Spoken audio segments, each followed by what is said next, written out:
Hey guys, Sure Shot Midget here doing a review, or not a review, a shooting test, kind of an overview on this JG M4. This is the gearbox, the custom JG gearbox is inside of here. It's not really JG, it's kind of just like a whole bunch of things, so I'll go over it.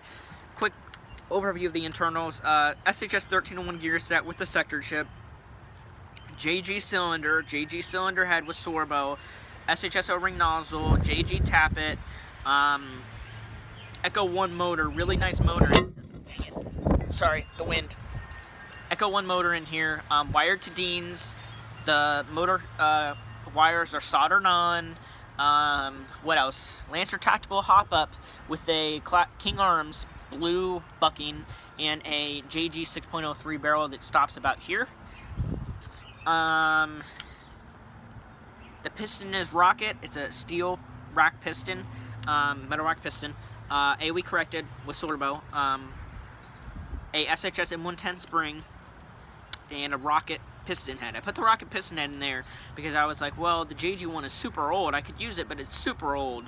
And the JG one actually ended up going in another friend's gun because it was a KWA SR10, James's SR10. I think I put that piston head on there because the KWA guns don't even have ports on the piston head, which is stupid. It got no air seal, and then I put the JG one on there and it like tripled its air seal. And the FPS is like 360, 370 now instead of like 280 or something. So this one's got good compression, pretty flawless compression. Lancer Tactical hop-up, like I said, it's a rotary style, so it's really nice. So externals, we have a really cool stock. It has a weird like storage spot in here if you want to put like your joints or your vapor. You can put anything in there. Some batteries. You can put your vape juice, whatever floats your boat, guys. You can put a bag of BBs in there too. ICS pistol grip. The body on here is actually Knights Armament trademarked. Now, the previous owner painted it, so I would recommend to my friend to take some paint thinner right here and right here. I would recommend to take the paint off with paint thinner. You can see the writing there. It's Knights Armament markings. Knights Armament Co., Florida, USA, SR16 caliber 5.56 millimeters. So those trademarks are really cool. And then on this side, it actually shows the Knights like logo. So if he wants to take paint thinner and take that off, the logo should be engraved. They're engraved, not painted. So if you take the paint thinner, you should be able to still see the trademarks. I would recommend him to do that. My dad, I asked to use some paint thinner once, and he's like, oh, that stuff's so potent, you're gonna get it everywhere. And so I don't know if I can do that for him or if he can do that on his own. Up front we have, and the body is metal, upper and lower. This is not his optic too. He has his own red dot. I just threw this on here for looks. He has an Aim Sports red dot, one of those micro red dots, which is really cool, and it sits on here. And then we have a ZCI key mod, or not key mod, 10-inch, what do they call it? What do they call it? Free float, 10-inch, what do they call it though? They call it something. Totally forget. It's 10 inches and it's got rails. It's not modular. It's not like you can swap rails wherever you want, which is not bad.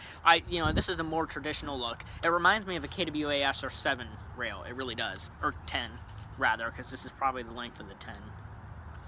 I think it's as long as James's rail. Anyways, we have GMP ladder rail covers on the top. We have 2 rail covers on the side, which is just for comfort when you go to grip the AFG. This is a real AFG. It's not an ACM. It's got the markings underneath here. So an AFG. It's a quality AFG. Somebody is literally shooting an airsoft gun over there. That's what it sounds like. I'm going to be shooting here in a minute. Nice AFG. 14.5-inch barrel. A APS UAR flash hider, which it looks like a tiny suppressor. It's pretty cool. 7.4 2000 milliamp lipo. So this is a pretty big lipo, wired to Dean's. It's taped on here, but it's a really big lipo actually. I mean, this thing doesn't pull a lot of power, so this thing is gonna like never die. 2,000 milliamps. He doesn't even have a lipo charger, so. But 2,000 milliamps, nice. Wired it to Dean's again. That's a 15 to 25C, so it's not very high voltage either. This thing's getting some pretty good rate of fire. It's about 17 rounds a second. So let's try the first mag here. This magazine is my 3-year-old mag, G&P mag.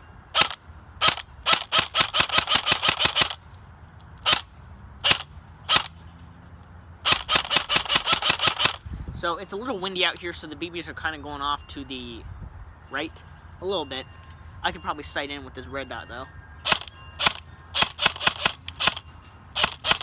Yeah, a little off to the right.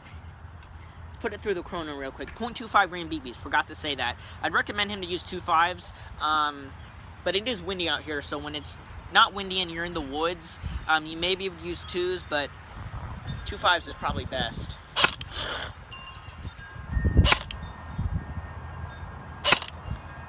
Okay, so it only says it's 245 feet per second. Now, I did notice an issue with this. See, when I push the hop up back, I just push the hop up unit back, and it'll shoot at 310 feet per second. Nope. Let me hold it back. I don't know. Here, yeah. I'll hold the hop up unit back so it seals. I need to put a heavier hop up spring in here to space it. 308, 303, 307. That hit the inside of the 305, 306, 302, 303. So with the hop up adjusted with 0.25s, it's like right at 300 when the hop up is spaced properly, and it shoots hecka good. If that's is that a phrase?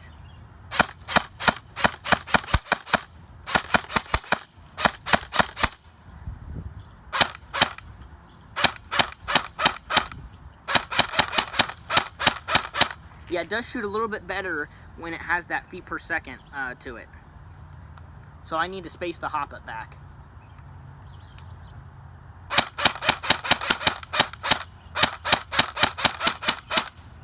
Alright, out of ammo.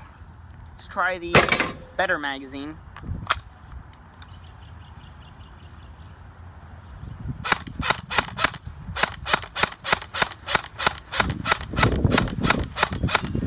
Good trigger response actually for a low voltage battery and a stock motor and stuff. Yeah, see, it's reading 260.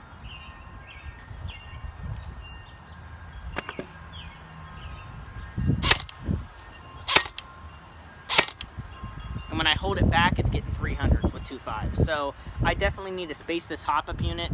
I just need an O-ring on the front of the hop up.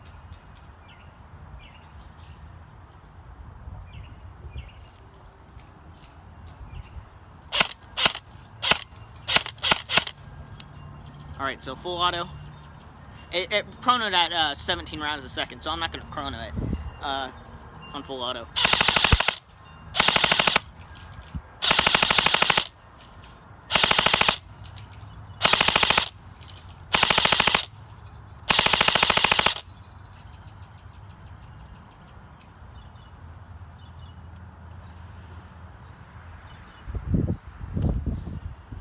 It's super windy. Waiting for the perfect shot.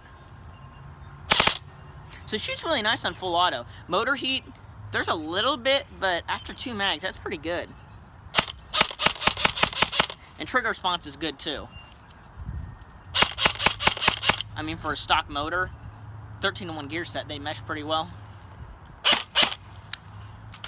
Alright, it's out of ammo. You should listen to it on 11.1, which I don't want to use because that'll melt the trigger contacts because there's no MOSFET. But with an 11.1, it gets 25 rounds a second. It rips. And it gets really good trigger response of that too, with this motor and the gears, which is very respectable. So if I could recommend anything to the owner, it would be take this paint off right here on both sides so that you can see the trademarks.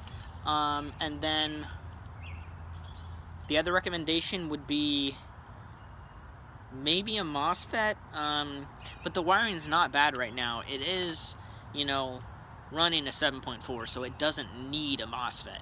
It functions fine without a MOSFET, but with a MOSFET you would get a little bit better performance, but again, that's like, it would probably be 30 bucks for MOSFET and trigger contacts, new trigger contacts to put in here and everything. And the trigger breaks. The trigger, it breaks really well, so changing trigger contacts would probably change the cutoff, so trigger pull probably wouldn't be as good. And then the barrel, I would recommend maybe a new outer barrel, but I can try to figure out how to get this outer barrel secure in here a little bit better. So thanks for watching, guys. Again, recap, about 16 rounds a second with a 7.4 lipo, and it's only 15 to 25C. And trigger response is average. I would say it's average, but rate of fire is actually pretty dang good for the battery it's using, and it's all thanks to the 13-1 gear set. If there was an 18-1 gear set in here, it would be like maybe 10, 11 rounds a second. This 13-1 gear set gives it the speed on full auto, but trigger response really doesn't get helped by the 13-1 gear set all that much, especially because it's using a low voltage battery. But when you put an 11-1 in here, you can tell that 13-1 gear set helps it precock a lot more. It cycles better. So thanks for watching, guys. Hope you enjoyed the video. See you guys later.